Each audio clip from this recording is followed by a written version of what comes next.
Hello, Realtors.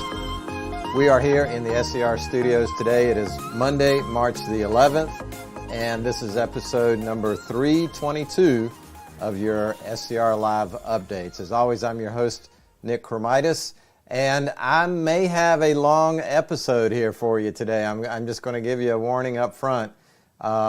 We've got a little deep dive on some policy issues today that I wanted to talk with you about. But before we jump into that, let me remind you of let me throw out a couple of housekeeping things before we get started. Number one is our annual member survey is going to be released later this month. I believe it's March 17th. So please, please, please respond to that survey. It'll take a few minutes. We've got some great gift card giveaways that we're going to be picking some lucky winners for that. But if you have the time, please, your responses help set the agenda for the association. It's very important as we track the various different metrics, and we need your input. So when you get that email, please don't delete it or throw it in spam. Please respond, and we'll appreciate it very, very much. So there is, we've talked a lot about the different scams in real estate. I know there have been a lot of podcasts on this subject from a lot of different folks. Our own legal team has discussed the fake seller land scam that's been real popular since COVID, but apparently there's a new scam out there that's wanted to kind of be the first to alert you on. And these scams keep getting harder and harder to verify, to attest to, and until it's almost too late. And let me explain this latest one. This seems to be coming. They had a rampant plague of these in Florida, and apparently it's spreading up the eastern seacoast.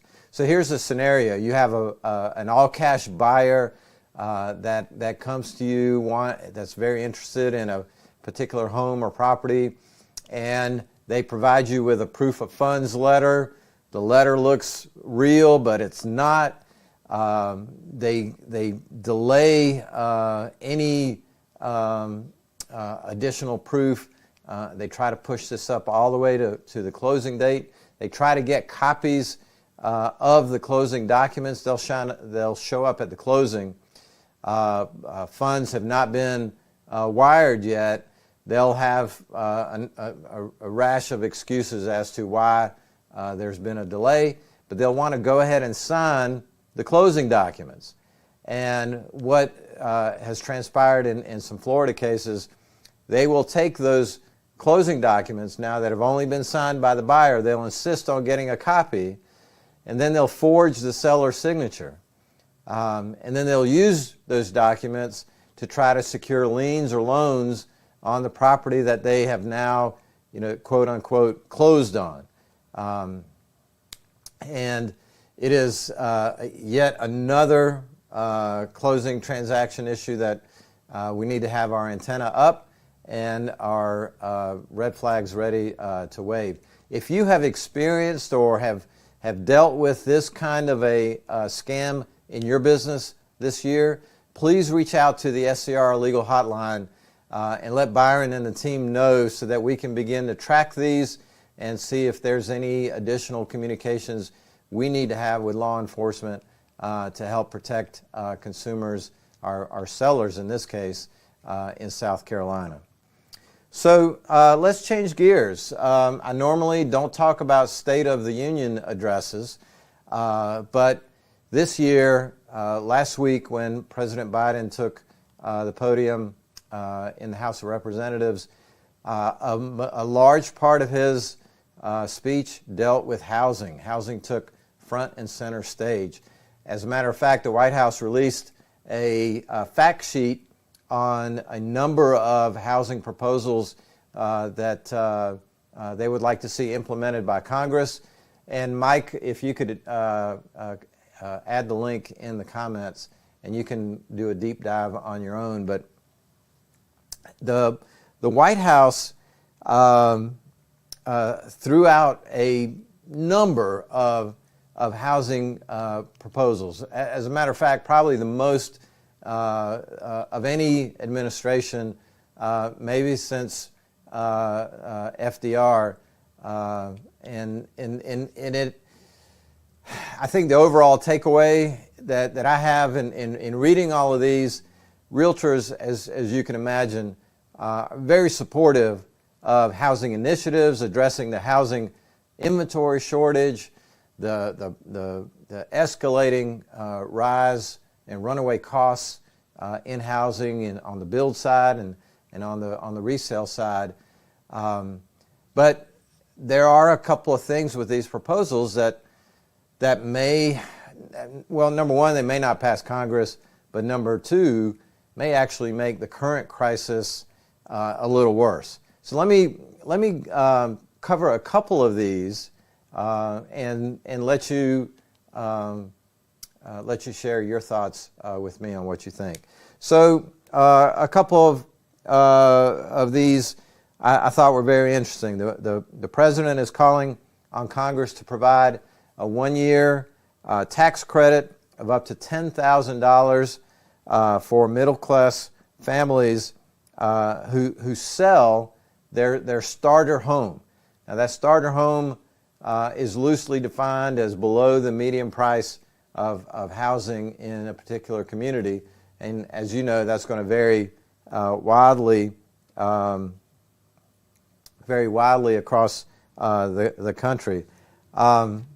I don't see how the current Congress that we have would pass such an initiative, but that's number one. Number two would be for Congress to pass a mortgage relief credit bill. This would provide middle-class, first-time home buyers an annual tax credit of $5,000 for 2 years, so $10,000 over 2 years. Effectively, that would lower their interest rate by about a point and a half, maybe a point and 3/4, and making it more affordable. Their numbers say it would help 3.5 million middle-class families purchase their first home over the next 2 years. Now, in a recessionary market, in a market where we have a glut of inventory, that kind of proposal would, I think, be very popular. But when we're dealing with a supply, we have a supply side problem in real estate right now, not a demand side. The demand is there. We just don't have the supply. So throwing a demand supply solution at throwing a demand side solution to a supply side problem, I don't know. For me, it's like pouring gas onto the fire. I think it just makes, unfortunately, the current situation worse. Third thing is the president called on Congress to provide a $25,000 down payment assistance program to first-generation home buyers. And this is for families who haven't benefited from the generational wealth, the wealth building that home ownership brings. There's no clear path forward in Congress, I don't see, on this legislation. Item number, where am I, Mike? Number 5, I think, 4 or 5, and this one's a little more controversial than the others, but it would be to in an attempt to reduce closing costs. The president is calling for waiving the requirement for title insurance on certain refis. They estimate that would save home buyers homeowners, I should say, about $1,500 on closing costs.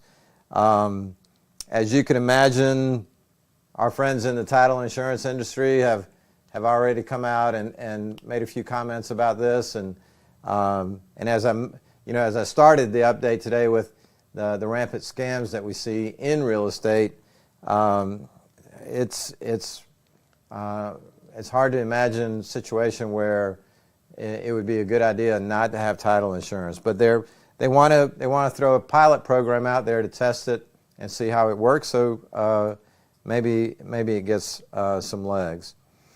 The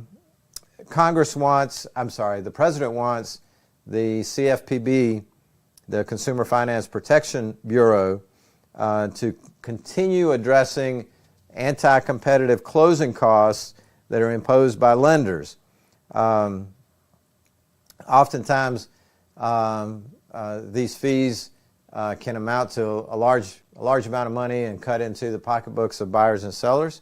And the White House is interested in pulling the curtain back and making sure that these fees that are being charged are all legitimate and on the table. And I'm going to quit counting because I've lost count, Mike. I'm sorry. But the President is calling for a new neighborhood homes tax credit, which would be the first tax provision that I'm aware of that would be used to build or renovate affordable homes for home ownership, hoping to create about 400,000 new starter homes throughout the country. Again, a great initiative. Congress is going to have to allocate about $28 billion to make that work. Can they find a bipartisan approach to get that done? We'll have to wait and see.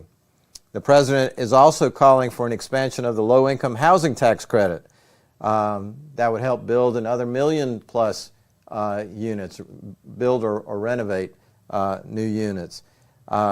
Again, low-income housing tax credit, one of the most successful tools that we use here in South Carolina and across the country. We have a state-level version of that as well. Again, the question is, will Congress allocate the funds to make it happen?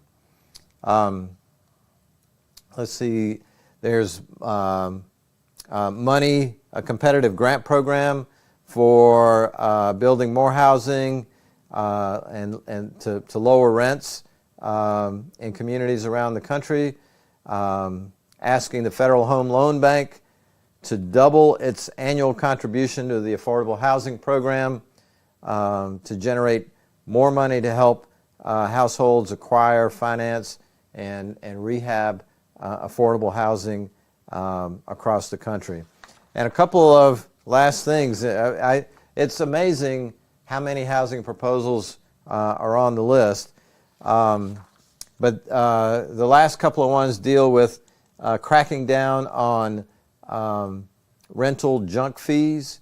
And I believe we're going to see some action from the I know the FTC issued a proposed rule, I think it was late last year, that would ban misleading and hidden fees across a variety of segments of our country, including of our economy, I should say. That would include housing rental agreements. And I think the last thing I want to cover is expanding. The President's calling on Congress to expand the rental assistance program to more than 500,000 households, to include low-income veterans and the youth that are aging out of foster care, to make sure no one gets left behind. As I mentioned, the White House fact sheet has all of these listed out in further detail. And the problem that I think all of these proposals face, other than maybe the regulatory ones, are the divided Congress that they have to go through. Are they dead on arrival? Is there any chance of these programs moving forward? I know NAR released a statement applauding the White House and the administration for putting a focus on housing and especially during this affordability crisis that we're facing across the country, but also raise some questions about which of these programs actually have a chance of moving forward, which help rather than hurt. And Mike, I'll ask you to put a link to the NAR response as well so our members can see that. So sorry for the longer update than usual today, but I wanted to address and talk to you a little bit about these housing proposals. You know, it's encouraging to see the White House take this lead. It will be even more encouraging to see Congress debate the proposals that can actually help improve the real estate market and, more importantly, help more Americans secure shelter, especially those in our hardworking middle class and those aspiring homeowners who would be first-time homeowners as well. So with that, I think I'm going to wrap it up. We look forward to, well, actually, I won't be with you next week. We'll be attending NAR's President Circle Conference. This is the, if you're a public policy wonk and want to know and get a deep dive on all of the things that NAR is working on in Washington, D.C., this is the conference to go to. I'll be attending that next week. But I'll have hopefully I'll have some good info to share when I get back. And so I look forward to catching up with you then. In the meantime, stay safe, stay realtor strong, and we will catch up again real soon. Take care.